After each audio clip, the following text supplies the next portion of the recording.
Shalom saudara yang dikasihi Tuhan. Bulan ini kita merayakan kemerdekaan Indonesia yang ke-76 tahun. Kata merdeka adalah satu kata yang memindahkan status dari bangsa terjajah, bangsa yang tertindas, menjadi bangsa yang merdeka, yang mempunyai kedaulatan dan otoritas. Demikian juga kita sebagai anak-anak Tuhan, kita juga sudah dimerdekakan dari dosa. Roma 6 ayat 18 dikatakan, kamu telah dimerdekakan dari dosa dan menjadi hamba kebenaran. Tapi apakah kita benar-benar sudah merdeka? Sudah merdekakah kita dari segala kebiasaan buruk, dari segala tabiat lama kita, dari segala akar pahit, cinta uang, segala kenajisan? Menjadi pertanyaan kita, karena seringkali kita mendengar bahwa seringkali orang berkata, roh memang kuat, tapi daging itu lemah. Ya, seringkali kita merasa kita tidak mampu untuk lepas dari belenggu dosa.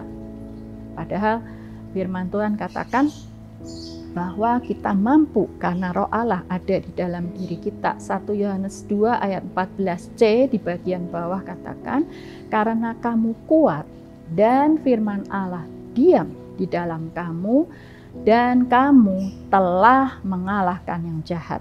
Kata telah mengalahkan berarti itu adalah status kita bahwa kita adalah pemenang bersama dengan Yesus, bersama dengan firman Tuhan yang ada dalam diri kita, roh Allah yang memampukan kita. Nah, seringkali kenapa kita punya persepsi yang salah? Karena pola pikir kita yang belum dipulihkan. Itulah sebabnya di Roma 12 ayat 2 katakan, berubahlah oleh pembaharuan budimu, sehingga engkau tahu apa yang baik, yang berkenan kepada Allah, dan yang sempurna. Pola pikir kita harus dirubah dari sikap terjajah menjadi orang yang sudah dimerdekakan dari dosa. Saudara bisa lihat gambar seekor kuda yang terikat oleh tali, dan tali itu dikaitkan pada kursi kecil.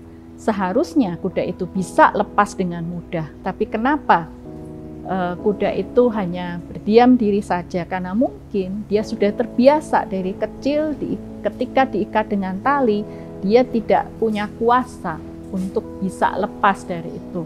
Nah, itu membentuk satu kebiasaan, bentuk satu pola pikir mungkin yang menyebabkan dia tidak ada keinginan untuk lepas. Ya, karena dia merasa percuma, mungkin dia dulu pernah meronta-ronta, tapi itu percuma, hanya menyakiti dirinya saja. Demikian juga kita anak-anak Tuhan, kita harus pola pikir kita harus dirubah, karena kita telah mengalahkan yang jahat. Kita sudah menjadi orang-orang merdeka.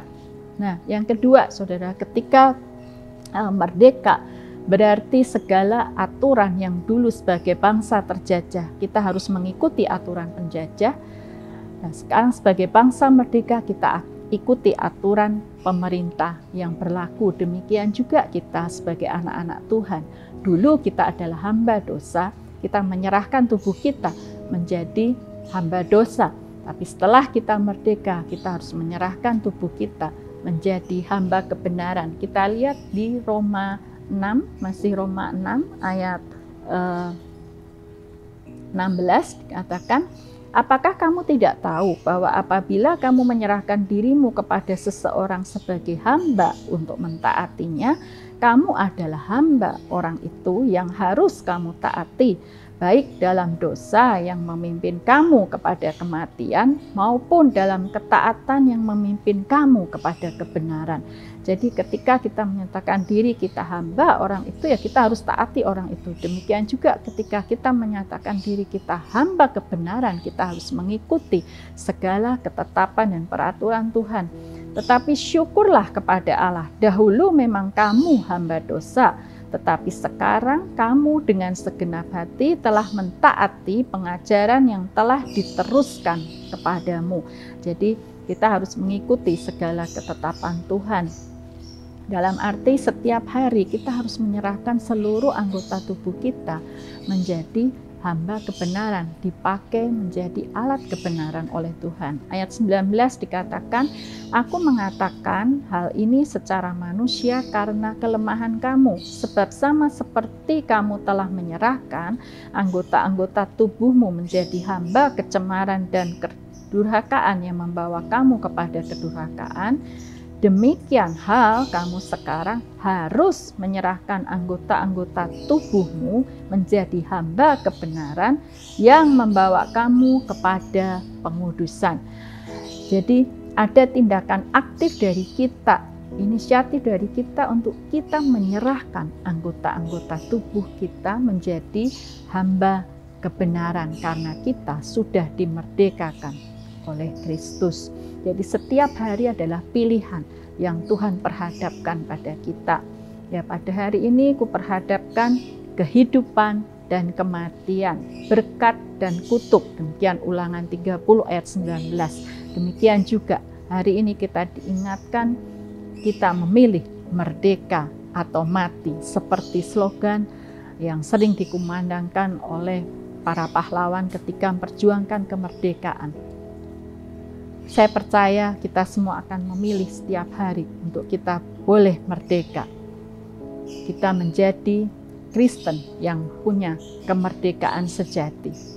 Salam merdeka. Tuhan Yesus memberkati.